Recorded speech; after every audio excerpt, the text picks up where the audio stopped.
Hi, my name is Roger Lee, and I'm here at Art Framer in Kelowna, my little picture framing studio, and this is for a process art discovery. You are going to enjoy a little conversation with Lynda Norman, a watercolorist and friend of mine. There's a finished artwork, and it wants to be made presentable. So I, as a picture framer, come into that and work with artists after all that spiritual stuff has been That's right. Once it's on the surface and it's dry. and it's real now. So it's Signed, real. sealed. Yeah. So watercolors are certainly framed uniquely most often. Yeah. Yeah. And how does that differ? Because each time I bring a piece to you to get framed, I'm always amazed at how different my painting looks. It's dressed up. It's ready for the show. Yeah. It's ready for the dance. Yeah. And I love that. But how is that different from someone who brings you something? A print or poster Yeah. or an oil painting. Yeah.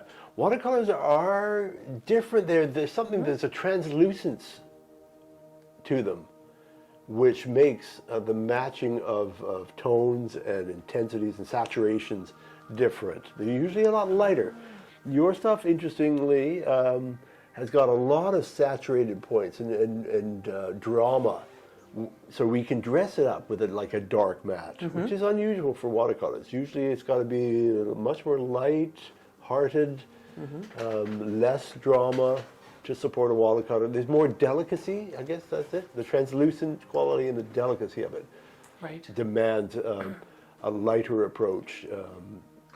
And staying away from dramatics often, or intensifying things. Yeah. So there's distinction there, and the framing itself. There's a lot of things can be framed in white or in black. Gallery presentation and whatnot. And watercolors are often displayed in black, but not very often in actually framing something for the wall, for dressing it up. Yeah. Very, very rarely are you using a black frame because of, again, there's so much more delicacy and subtlety and translucency to it. Well, and that's understanding that is so important, because before you moved to Kelowna and I knew that I could rely on you to do magic with my paintings, I did frame everything. I matted everything and framed everything in black. Yeah. For show purposes, it was dramatic. It was great. Yeah, it had an very effect. good for presentation.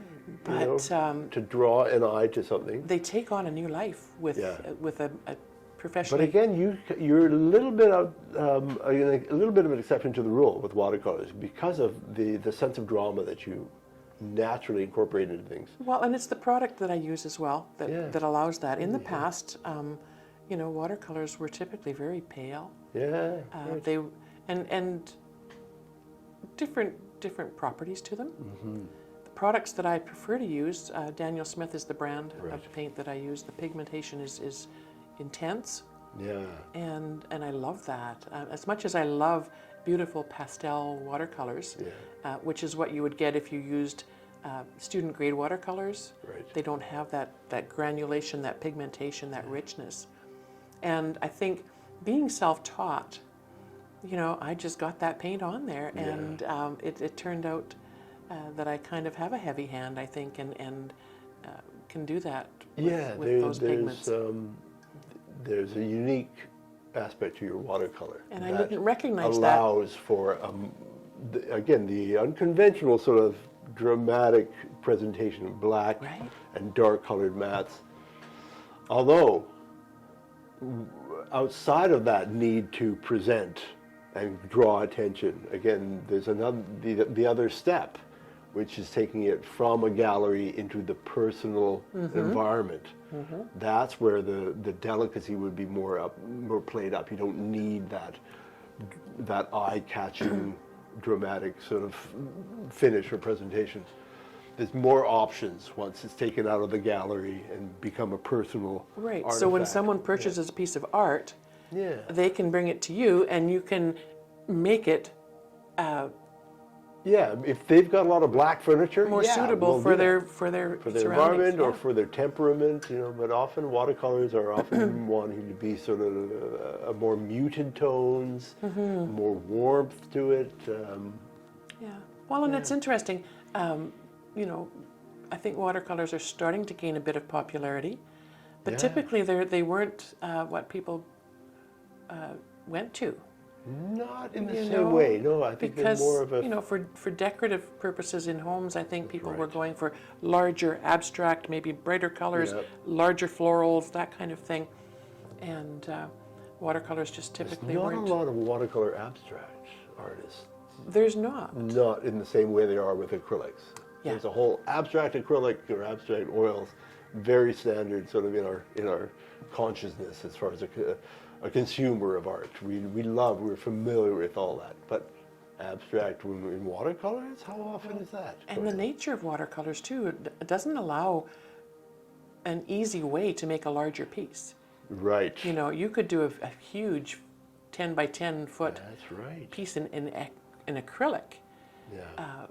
much easier than doing a 10 by 10 foot That's right. piece. For one thing, On paper. finding the paper, Are you going to glue it to a board to right, get it and that's sitting possible right? too. But otherwise, Typically, watercolor paper only comes in a full sheet, which is 22 by 30 inches, I Yeah. think.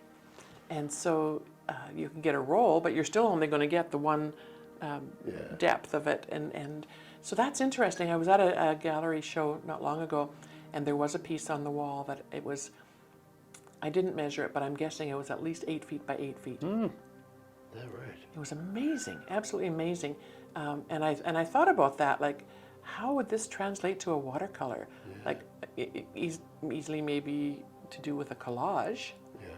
which if you're doing an abstract, that could possibly be, one of the things that you could do. Yeah. But again, you'd think of abstracts often as something with vibrant colors.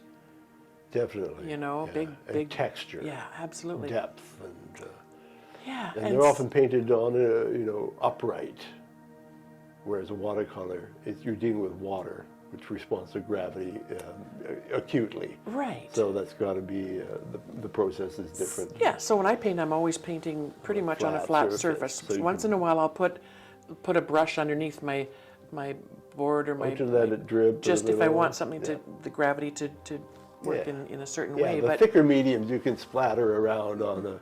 and because it's like the 22 by 30 is as big as typically I can go on paper, I can pick that up and I can move it. That's right. If I want the water to move things around. If I'm painting watercolor on a canvas like we have up there, it's a little bit different. But again, I'm looking into I need a bigger space, but a tripod that has a multi-directional, Oh yeah. so that I could put some Yeah. canvas on Because there. manipulating the surface And painting being able surface to move is it. very important. Exactly, and my More arms so are than- only so yeah. wide, only reach so far, and my studio ceiling's only so high. So far the biggest piece I could ever work on comfortably would be a 2 foot by 4 foot canvas, Right. which I've done, Yeah. and they're fun.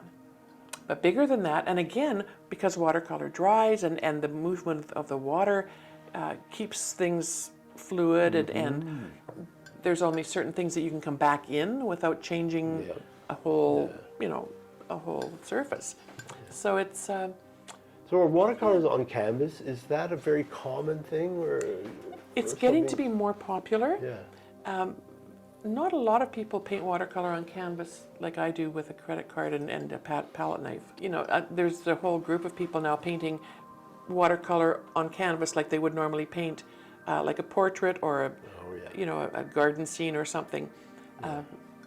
And again, that's not More my, of the my thicker style. color as opposed to the Yeah. diluting and the manipulating of water. Well, and they put different surfaces to prep the surface, Oh, of, yeah, or of course. certain different products to prep the surface of the Right.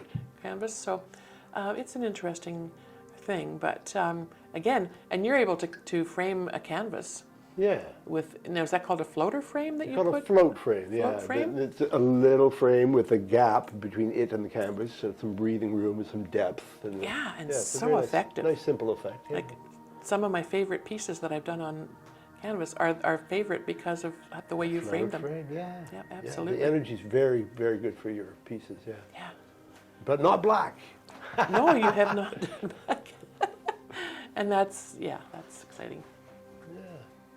Well, this really, I think we're covering a lot of ground in We're a all sort over of, the place. in an ordered, chaotic way. And hopefully our audience is appreciating this style of dialogue where we're just dredging, our consciousness and our mutual Yeah. energy and dynamic for stuff that's there that we understand. Sharing what's top of mind and Yeah. yeah.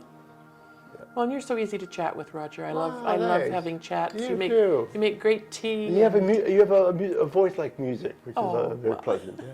Just don't ask me to sing. I'll leave the Just singing. don't ask me to paint. Okay. Well, I'll paint, you sing. So I'd like to thank the Process Art Discovery audience for checking us out today. If you want to know more, you should be subscribing to this channel if you haven't already, and you will get lots of more exciting stuff from Process Art Discovery.